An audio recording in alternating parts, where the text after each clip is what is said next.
जेन ज़ी आंदोलन ने नेपाल की पहचान रही कई ऐतिहासिक इमारतों को मलबे में बदल डाला है। कल तक जो इमारतें नेपाल की शान थी, आज वे खंडहर बन चुकी हैं।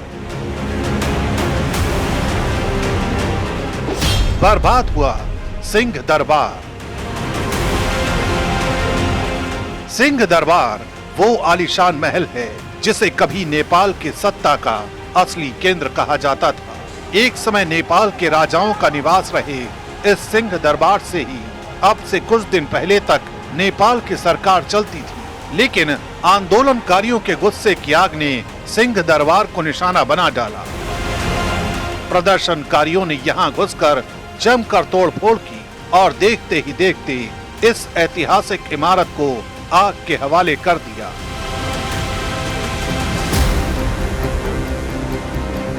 विदेशी मेहमानों और हाई प्रोफाइल इवेंट्स का गवाह रहा काठमांडू का मशहूर हिल्टन होटल भी इस आंदोलन की आग से नहीं बच सका। सैकड़ों प्रदर्शनकारियों ने होटल में घुसकर हर मंजिल पर तोड़फोड़ की और आग लगा दी। ये गगनचुंबी इमारत जो कभी नेपाल की शान थी, आज राख के ढेर में तब्दील हो चुकी है। चहल पहल के गवाह रहे इस होटल को युवाओं के गुस्से ने मिनटों में खामोश कर दिया। नेपाल के तत्कालीन प्रधानमंत्री ओली के खिलाफ जिस तरह से जो लोगों का गुस्सा जब वो सड़कों पे आया करप्शन और बेरोजगारी को लेके, तो आप देख सकते हैं जो नेपाल का सबसे ऊंचा होटल हिल्टन है, उसका मंजर क्या है, पूरी तरह से जल के राख हो चुका है। ये कई अरब में इस होटल को तैयार किया गया था, कई साल लग गए थे जब ये होटल तैयार हुआ। करीबन 1.5 साल पहले बताया जाता है ये होटल बन के तैयार हुआ था। कोविड के वक्त भी इसमें लगातार जो निर्माण कार्य वो चल रहा था। नेपाल की एक तरीके से सांस्कृतिक इसमें झलक जो है वो देखने को मिलती थी। नहीं बचा प्रधानमंत्री आवास। जेन ज़ी के गुस्से की लपटें प्रधानमंत्री आवास तक जा पहुंची।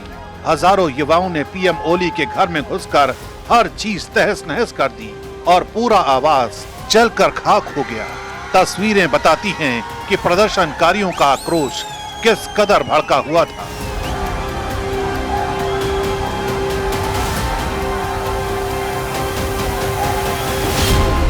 अरबों की लागत से बनी नेपाली संसद हुई खाक।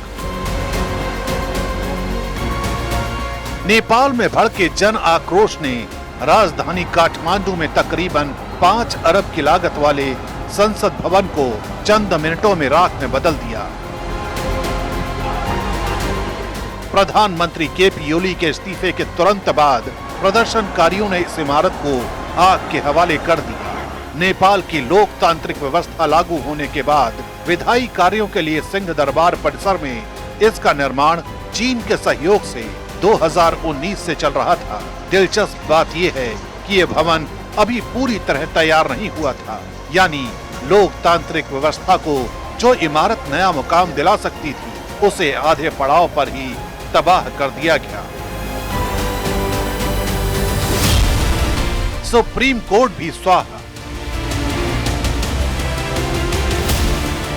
आंदोलन की आग में झुलस रहे नेपाल में जेन ज़ी के गुस्से की आग ने सुप्रीम कोर्ट को भी नहीं बख्शा। न्याय और संविधान की रक्षा का प्रतीक रही यह इमारत भी युवाओं के गुस्से का शिकार हुई। प्रदर्शनकारियों ने कोर्ट परिसर में घुसकर जमकर तोड़फोड़ की और आगजनी की। कभी जहां न्याय की गूंज सुनाई देती थी, आज वहां सिर्फ जलती हुई कुर्सियों और राख में तब्दील दस्तावेजों की गंध है। काठमांडू की गलियों में धुंधलका है। नेपाल अपने घावों को सहलाने की कोशिश कर रहा है।